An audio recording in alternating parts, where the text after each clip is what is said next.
तो कहानी की शुरुआत होती है एक भयावह जेल से, जहां हम मिलते हैं एक ऐसे शख्स से जिसे दुनिया जानती है, आर्थर लेक यानी जोकर। उसकी हालत दयनीय है, खाना पानी की कमी ने उसे बेहद कमजोर बना दिया है। लेकिन सवाल ये है कि वो जेल में क्यों है? असल में आर्थर ने खुलेआम 5 लोगों की हत्या कर दी थी। उसका अपराध जितना भयानक था, उससे ज्यादा खतरनाक था उसका तरीका। उस समय आर्थर ने जोकर का रूप अपनाया हुआ था, रंग बिरंगा चेहरा, पागलपन भरी हंसी और खून की प्यासी आँखें। उसकी ये पहचान इतनी मशहूर हो गई कि उस पर एक टीवी फिल्म भी बना दी गई और लोग उसे पसंद करने लगे, खासकर वो लोग जो खुद को समाज से हारा हुआ समझते थे। लेकिन ये कहानी सिर्फ उसकी शोहरत की नहीं, बल्कि उसके दर्द और पागलपन की भी है। उसके समर्थक मानते हैं कि उसने बुरे लोगों को मारकर अच्छा ही किया, लेकिन समाज के नजरिए से वो सिर्फ एक अपराधी है जिसने निर्दोषों की जान ली। सालों से आर्थर इसी जेल में सड़ रहा है और उसे खुद भी नहीं पता कि उसकी सजा कब खत्म होगी। रहस्यमयी मुलाकात। फिर एक दिन उसकी वकील उसे मिलने बुलाती है। रास्ते में उसकी नजर एक अजीब लड़की पर पड़ती है, ली। उसकी आंखों में कुछ खास था, शायद पागलपन या फिर प्यार। ली उसे गोली मारने का इशारा करती है, लेकिन तभी पुलिस आर्थर को पकड़कर उसकी वकील के पास ले जाती है। आर्थर की वकील सिर्फ उसका केस लड़ने के लिए नहीं, बल्कि उसका फायदा उठाने के लिए भी उससे मिलती है। उसकी मशहूरियत को भुनाने के लिए वो रिपोर्टर्स को इंटरव्यू के लिए बुलाती है। आर्थर को ये सब नापसंद था, लेकिन जेल से बाहर निकलने की उम्मीद में वो इंटरव्यू देने के लिए तैयार हो जाता है। मानसिक खेल। इंटरव्यू में उससे भयानक सवाल पूछे जाते हैं जो उसकी पुरानी यादों को ताजा कर देते हैं। उसकी आंखों में दर्द, गुस्सा और पागलपन की चिंगारी एक साथ दिखाई देती है। ये इंटरव्यू सिर्फ एक कहानी नहीं, बल्कि एक मानसिक परीक्षण था कि क्या आर्थर सच में पागल है या उसकी हालत में कुछ सुधार हुआ है। एक अनोखा रिश्ता। आर्थर और ली की मुलाकातें गहरी दोस्ती में बदलने लगती हैं। दोनों एक दूसरे में कुछ खास महसूस करने लगते हैं। आर्थर की जिंदगी में एक नई रोशनी आने लगती है, लेकिन वो खुद नहीं समझ पाता कि ये रोशनी उसकी मुक्ति का रास्ता है या फिर और भी गहरे अंधकार का। ली उससे कहती है कि वो उसे जोकर वाले रूप में देखना चाहती है। आर्थर अपनी दर्द भरी हंसी के साथ उसकी ये ख्वाहिश पूरी करता है। दोनों की दोस्ती धीरे धीरे प्यार में बदलने लगती है, लेकिन ये प्यार एक सामान्य इंसान का नहीं, बल्कि दो पागलपन में डूबे हुए लोगों का था। पागलपन की साजिश। ली अब आर्थर को अपने साथ भागने का सुझाव देती है। वो कहती है कि दोनों इस जेल से भागकर कहीं दूर अपनी नई दुनिया बसा सकते हैं, लेकिन आर्थर डरता है। उसे लगता है कि बाहर पुलिस उसे मार डालेगी। पर ली की दीवानगी इतनी बढ़ जाती है कि वो थिएटर के पिछले हिस्से में आग लगा देती है। अब थिएटर में भगदड़ मच जाती है और पूरा हॉल खाली हो जाता है। सिर्फ आर्थर और ली वहाँ बचे होते हैं। ये वो पल था जब दोनों अपने प्यार का इजहार करते हैं, वो प्यार जो पागलपन के अंधेरे में पनप रहा था। खून का खेल।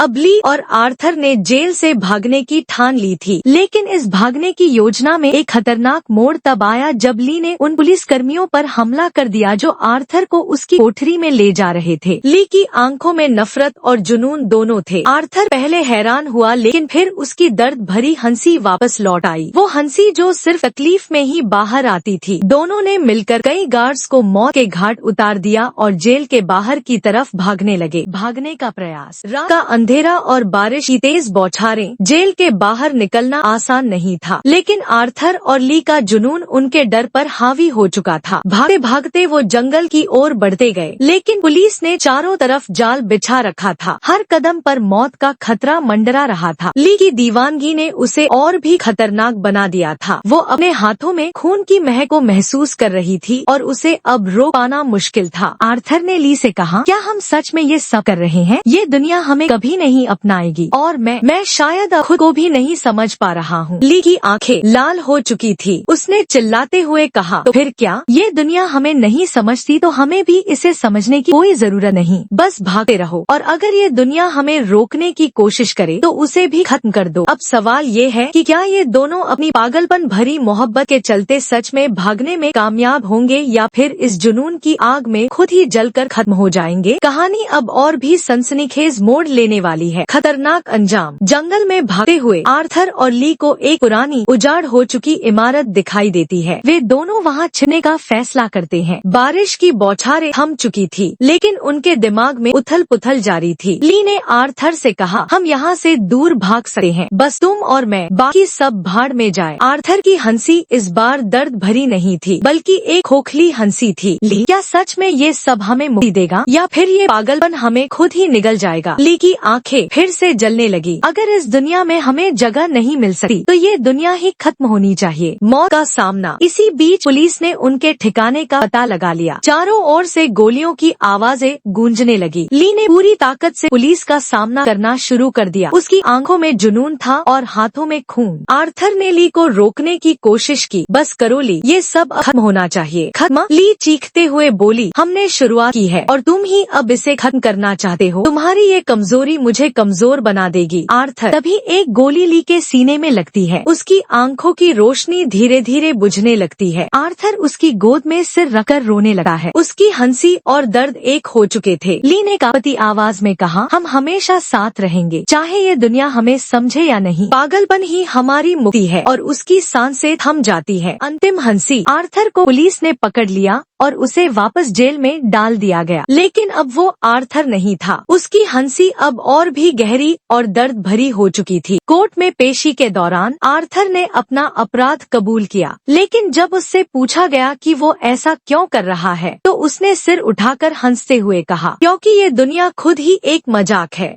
और मैं बस उस मजाक का हिस्सा हूँ। कहानी यहीं खत्म होती है। एक जोकर जिसकी हंसी दर्द में लिपटी हुई थी और एक प्यार जिसने उसे पूरी तरह बर्बाद कर दिया। लेकिन सवाल ये है कि क्या ये सच में अंत था या फिर आर्थर की हंसी अभी भी इस दुनिया में गूंज रही है। The end.